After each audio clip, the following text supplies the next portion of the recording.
Hello. Tagalin mo nga yung headset mo.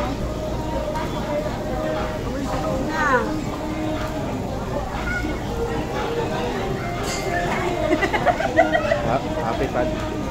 Happy Father's Day, Papa. Happy Father's Day, Papa. Happy Father's Day. Happy Father's Day. Sige. Mama be like.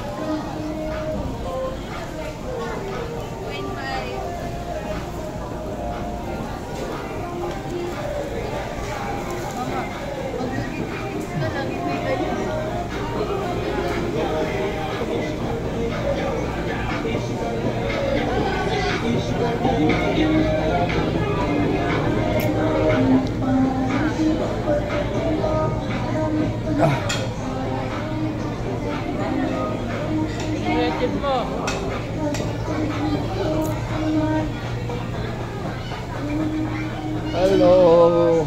Drink water. Drink water.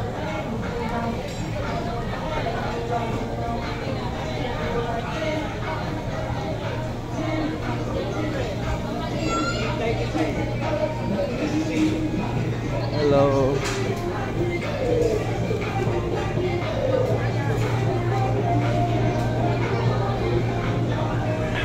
Nice food. Oh, wala na mga laman.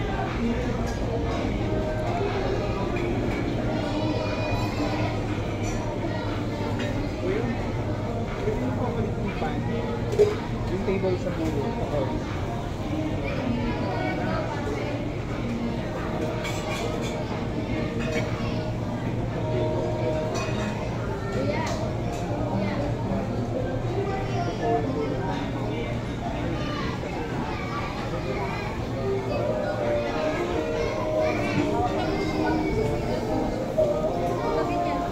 Hello.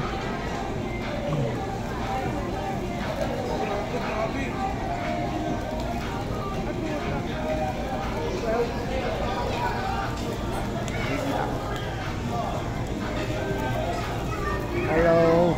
Hello. Hello. Hello.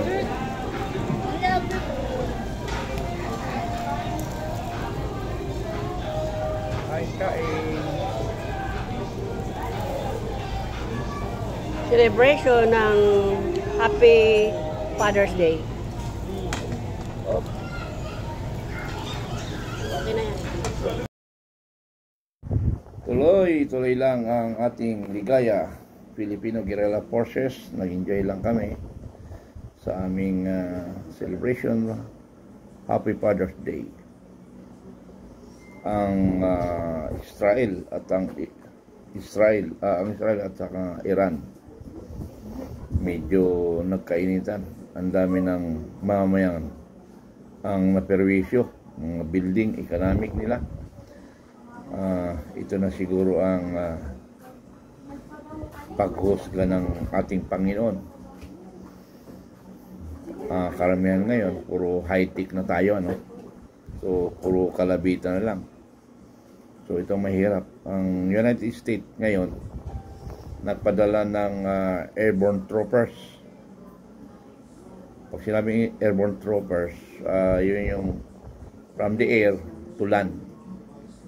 Airborne sila sa border ng Middle East. Siguro maaaring pinadalang border Middle East para walang land warfare assault, ano, na mag-atake bawat isa, kaya naglagay sila ng border, ng tropa sa border para walang hindi gapangan ng mga tropa by land. So mas mahirap rin yung by land at maraming madadamay. So sa United States ay maaaring magkaroon sila ng civil war.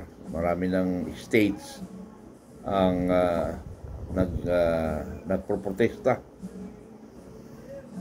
So ito ay dala siguro ng dala ng sitwasyon sa buong mundo. So tayo ay mag-ingat tayo.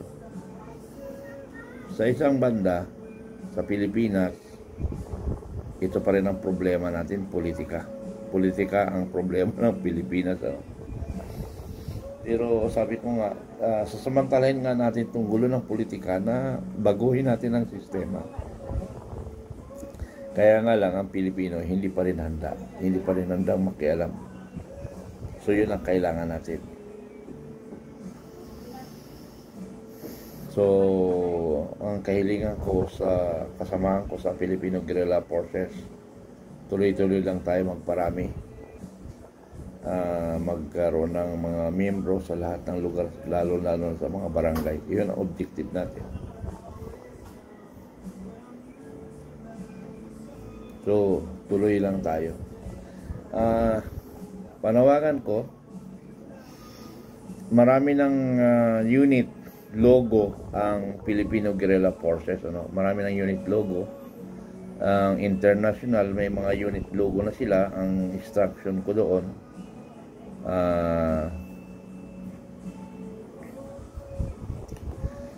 instruction ko sa international, magkaroon sila bawat bansa ng logo.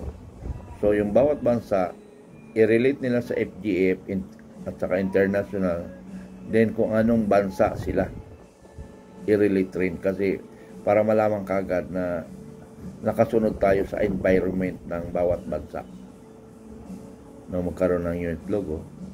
Now sa Northern Luzon, nagsimula na sila. So encourage all areas na magkaroon kayo ng sariling logo nito. So dinadirect ko ngayon yung operation natin, yung G3, to supervise or to make an standard policy in regards to have an respective logo, command logo or unit logo, under supervision ng operation to. So magkaroon sana tayo ng policy, para standard yung unit logo natin. So all logos na nag-publish na ng national ay subject sa review ni G3. Subject ni G3 na review. Pag-uusapan nyo na lang.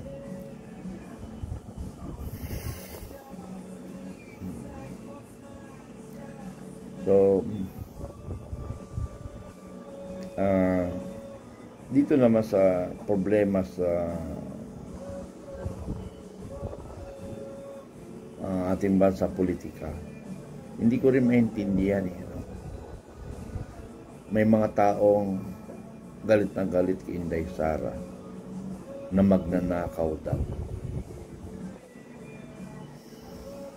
Ito yung parang may kasabihan tayo, nakikita natin ang butas ng palakol, pero ang butas ng nakikita natin ang butas ng karayom, pero butas ng palakol hindi natin nakikita.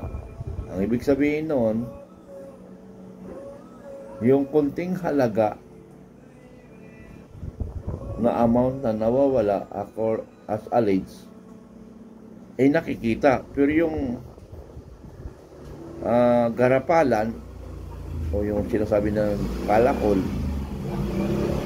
ay hindi nakikita ng gobyerno. So very clear na it's politics. Very clear, it's politics. Katulad ng sinasabi ng bata na bata pa lang siya, wala pa nga 18 years old na ang comment niya. Kung gusto natin ng investigation, hindi i-single out, dapat lahat, hindi magkaroon ng double standard. Dapat lahat imbestigahan, hindi yung isa lang. Alam niyo kasi yung impeachment, maniwala kayo sa hindi, that is a politics decision, the majority decision. Now kung ang majority decision ay nabayaran, kawawa naman yung ini-impeach, kasi nga hindi in accordance to tamang proseso.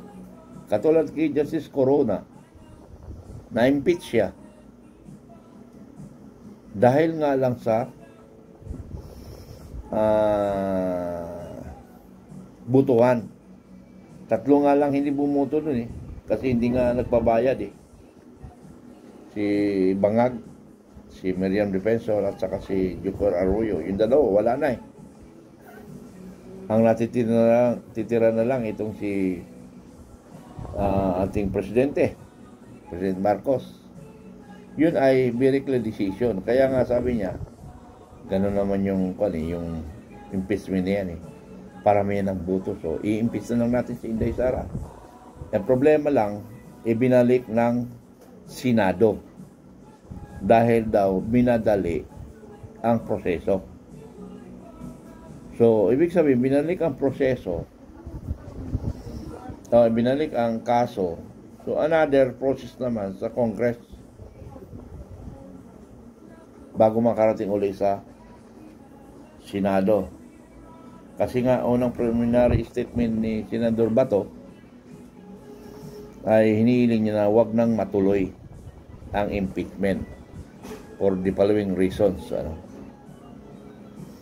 Para bang yun, sinasabi niya na niluto lang yung impeachment, minadali.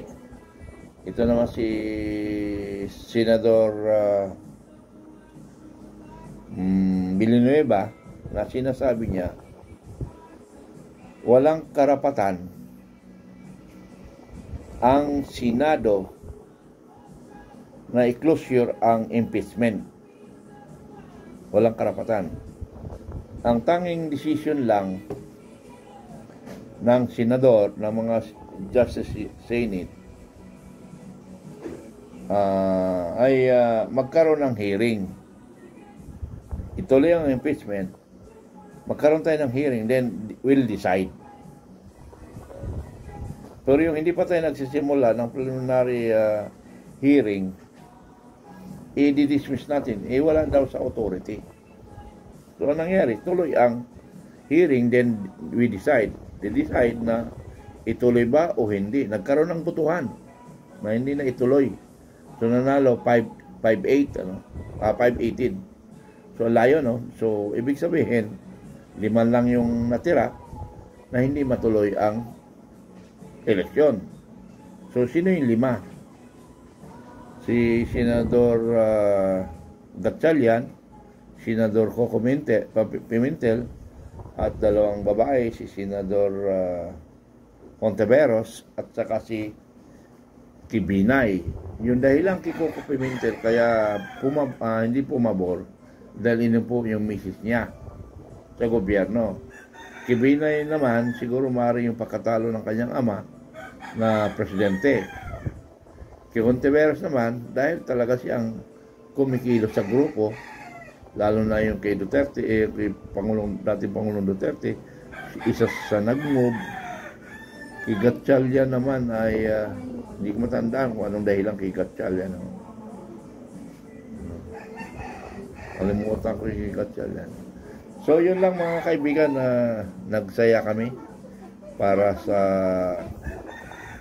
araw ng Ama kahapon.